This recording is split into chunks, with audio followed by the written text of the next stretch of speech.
10 o'clock at night, had to shove them out the door on a Friday night in December in Traverse City. We're there by 7:30 the next morning, working the whole day, couldn't get the teachers out of there. Randy, one of the teachers who went there, took it back to his school, approached us for a mini grant. We gave him $3,000, or no, $6,000. He now has sections of classroom students building stuff they've never done before. He, like many of you, have the kids who come to their room and don't leave because they know good stuff's going on in that classroom. An amazing success story. These are kids who've never done anything like this. It's primarily an all-black school. This is from our mini IVD racing, our innovative vehicle design. And we're in a situation where students are given a 1/8 scale radio-controlled monster truck, gas-powered, nitro-powered. Here's the car. Test it, test it, test it, test it, collect data. Here's $1,500. I want you to convert that to an electric car. What do you take off? What do you keep on? How do you rewire it? You need to change the gearing. What needs to happen to the system? So just time period. What are the time periods are you giving these kids? Well, the full-scale IVD is a 16 to 18-month competition. This one is about a 6-month competition. Do you have milestones? What do you mean? You know, that they have to get so much done at a certain time. They have to come ready to perform because they've got a competition eventually. But I mean, you break it up. That's their schedule. It's in the hands of the teacher then, and that's what they have to plan out. That's their project. They have to figure that out. And we just did this for the first time. They also had a presentation piece. Do they get project management From their teacher. Oh, you mean as far as software? Yeah. If they want to spend, they have $1,500 budget. They can do whatever they want. It's up to them. So they have to provide a list of how they spent their money. So, and then we did an interesting thing. We worked with Kettering University. We took a number of our high school students and they went to Kettering for a day. Had several presentations on what is out there in terms of curriculum and so forth. This guy, Dan, Dr. Dan, I forget his last name, was talking about acoustics, talking about different kinds of careers. There were some things that I had even thought of before, just introducing them to that. But to get to a comment from earlier today, the course that they thought was the most interesting was this guy, computer gaming. This guy had their attention far faster than anybody else. And they were all delightful presenters. But this guy, computer gaming, man, these kids were right on the edge of their seats. Just an interesting observation, computer gaming. So that gives you an idea of just some of the things that we do with Convergence. Now, how did his lecture on computer gaming fit into innovative vehicle design? It wasn't; those weren't attached together, Earl. What those were essentially were just other things that we do with the foundation. Oh, okay. That's just another. We do multitudes of things. No, Okay. no two projects are like that. Okay. And they're not necessarily integrated with one project. That's correct. That's correct. We have in Key School, we're helping him with the underwater ROVs, and he's doing that. I got kids in Plainwell, Michigan, which is over here.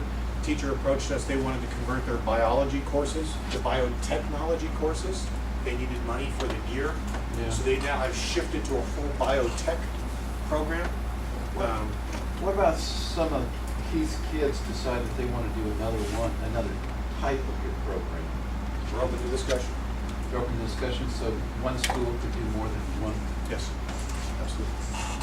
We want to keep feeding, and we kind of think of ourselves as an incubator. We want to keep feeding the school. If it emerges into something better and we get more kids excited about it, then cool. Well, what we're doing with our stuff, because our robotics lab is where we involved our Center for Sustainable Technologies, and that's where we're building solar panels and biodiesel cars and stuff like that. But we have been converting it into Georgia's compliant curriculum. Okay. So, and that's been a kind of a push. But anything that Alan Gravitt teaches, we can make it accreditable. Sure. But so well, the reason I'm glad you bring that up. One of our teachers for the full-scale IVD, he just presented to me with his principal's endorsement a curriculum for a new course that they're starting next fall called Innovative Vehicle Design. And he has taken the whole process. He's done it for us twice now, 2 renditions, and now he hooked it all to the state standards, the Huskies. Right. And he said, here's the course, here are the state standards, here's the program, we fund it away he goes. He's got a full year program. on building electrical cars. Keith, would you mind turning the lights on for me? Yes, sir. So they get credit for doing your In this case, they took it and adapted it so that it aligned with the necessary requirements to fulfill state standards. and is it elective or is it a? This one will be an elective, but they'll get a science credit for it. Okay. So they design- Because I know we also have, at the Environmental Educators Alliance, you're also writing a curriculum that's kind of, that's not related to the textbook, but the actual, you can learn biology by growing plants. And you can, Yes. you can get your biology credits, Okay. stuff like that. I don't know, it's really over my head, but I mean, I'm fascinated by it, and, you know. I think that there's a lot of variation on the theme. It's a matter of making sure that if you're looking for accredited courses, so that the kids get the value, they get the accredited blessing.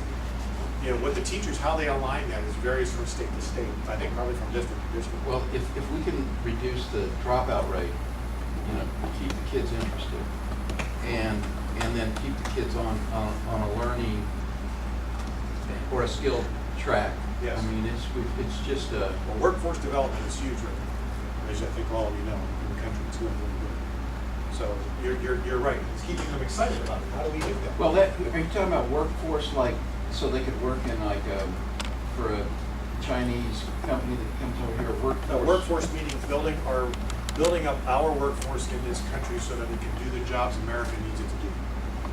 In whatever level you want to, whatever direction you want to take. Yeah, All right, so where does this all start? Let's shift into brain research stuff. Thinking starts with two Polish painters. No, this isn't a joke. I had two Polish painters in my house at one point, and they were working on it, and they said, "Carl, what do you do?" And I said, "Well, I education," and they start chuckling, and they're mumbling to each other, and they're kind of snickering at each other in Polish. Now, I'm Czech, so I understand a little bit of Polish, a little bit of Czech, so I know there's something funny going on. Well, it turns out they said, well, it reminds us of when we were in school, but don't tell teacher, don't tell teacher. And these are like 30-year-old men, right? I said, well, what's the problem? They said, well, in Poland, we, as students, have saying, but don't tell teacher. I said, how am I going to tell your teacher? They're in Poland, right?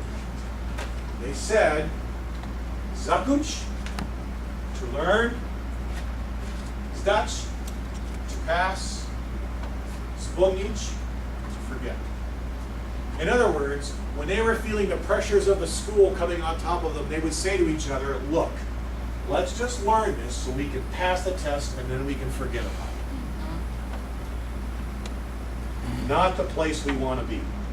And yet, I think the whole standardized testing movement, all that sort of stuff is getting us into this. The kids are just realizing, look, let's just get through this. Let's just deal with it, get it over with, and then we can go on to do whatever we want to do. Not the posturing we would hope to get. So with that said, That's how I felt. who is that? OCC. Who has no idea who these guys are? I've never seen them before. Guys that build No trucks. clue who they are. Build trucks. They build Build trucks. motorcycles. I have no clue. Some of the most expensive custom bikes in Jesse James. Sorry. Are you aware of that? Do you know who they are? Oh, yeah, yeah. What are their names? They're in Paul a Senior, lot Paul of Junior, engineering and Mikey. magazine ads. Paul Senior, Paul Junior, and Mikey. Paul Senior, Paulie, or Paul Junior, and Mikey. Who are now feuding so bad they're gonna break off from each other. Oh, is that right?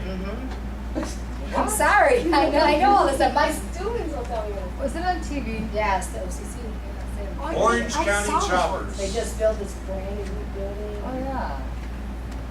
There they are. Now, why is Carl showing you the Orange County Chopper guys? Well, first of all, I had no idea who they were. A good friend of mine, my actually piloting mentor, Hank, said, Carl, you gotta watch Discovery Channel, this Orange County Chopper. You gotta watch it. Okay, I'll watch it. So I turn it on, and he's, well, you bleepity bleepity this, and I'm gonna take your bleepity bleepity this, and bleepity bleep. I'm going, what's this? He was, just watch it more than once. Watch it 2 or 3 times. It's a very interesting thing. These guys swear a lot. But what's really interesting when you study what's going on here is that they have an organization and a partnership here that draws out a couple of things. When I watched the show, I saw a lot of passion. I saw an authentic